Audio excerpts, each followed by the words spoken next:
Good morning. We will going to tackle about teachers' rights, duties, and responsibilities. The Education Act of 1982 or Batas Pamansa bilang 232. This is an act providing for the establishment and maintenance of an integrated system of education. Signed into law by then President Ferdinand Marcos on September 11, 1982. This was an act providing for the establishment and maintenance of an integrated system of education. In accordance with Section 2, these acts shall apply to and govern both the formal and non-formal system in public and private schools in all levels of the entire educational system. Section 3. Declaration of Basic Policy. This is to achieve and maintain an accelerating rate of economic development and social progress. Next, to assure the maximum participation of all the people in the attainment and enjoyment of the benefits of such growth. And to achieve and strengthen national unity and consciousness and preserve, develop, and promote desirable cultural, moral, and spiritual values in changing world. It is also stated in Section 3 that the state shall promote the right of every individual to relevant quality education regardless of sex, age, creed, socio-economic status, physical and mental conditions, racial or ethnic origin, political or other affiliation. The state shall therefore promote and maintain equality of access to education as well as the benefits of education by all its citizens. Section 9. Rights of students in school. Receive quality education, freely choose their field of study subject, guidance and counseling services, access to his own school records, the issuance of official school documents, publish a student newspaper, free expression of opinions and suggestions, to form, establish, and join organizations free from involuntary contributions. Section 10. Rights of all school personnel. This is the right to free expression of opinions and suggestions.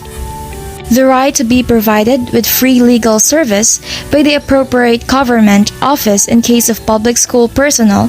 This is the right to establish, join, maintain, labor organization of their choice to promote their welfare and defend their interest. Lastly, the right to be free from involuntary contributions except those imposed by their own organizations. Section 11. Special rights and/or privileges of teaching or academic staff. This is the right to be free from compulsory assignment, not related to their duties defined in their appointment. Also, the right to intellectual property consistent with applicable laws. Teachers shall deem persons in authority and in the discharge of lawful duties and responsibilities. Lastly, teachers shall be given opportunity to choose career alternatives for advancements. Section 12. Special rights of school administration. School administrators shall, in accordance with existing laws, regulations, and policies of the Ministry of Education, Culture, and Sports, be accorded sufficient administrative discretion necessary for the efficient and effective performance of their functions. Section 13. Rights of schools. Provide for the proper governance and adopt administrative systems.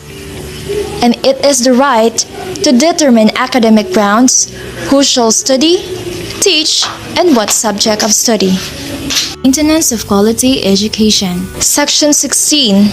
Teachers' obligations. Perform in accordance with the philosophy, goals, and objectives of the school.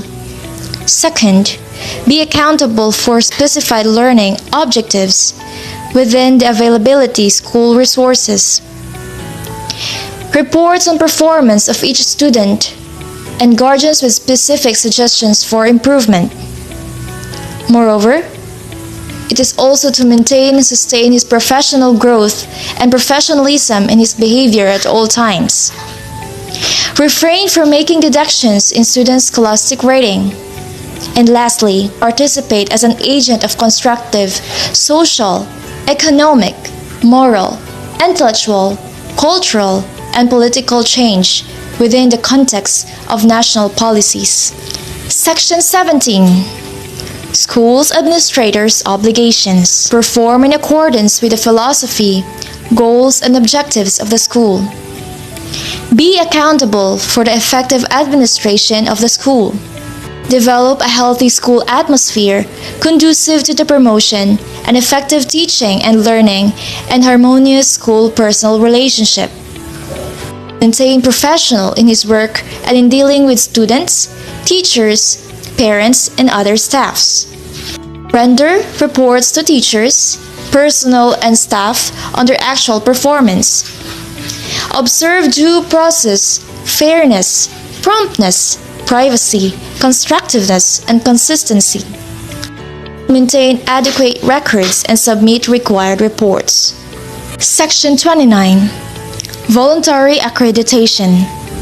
This section, the Ministry shall encourage programs of voluntary accreditation for institutions which desire to meet standards of quality over the above minimum required for state recognition. Section 41. Government financial assistance to private schools. Provide programs such as grants or scholarship or loans from government financial institutions. We are now done in our report. This is Chen, at your service. I hope you learned something. God bless. Fighting future educators!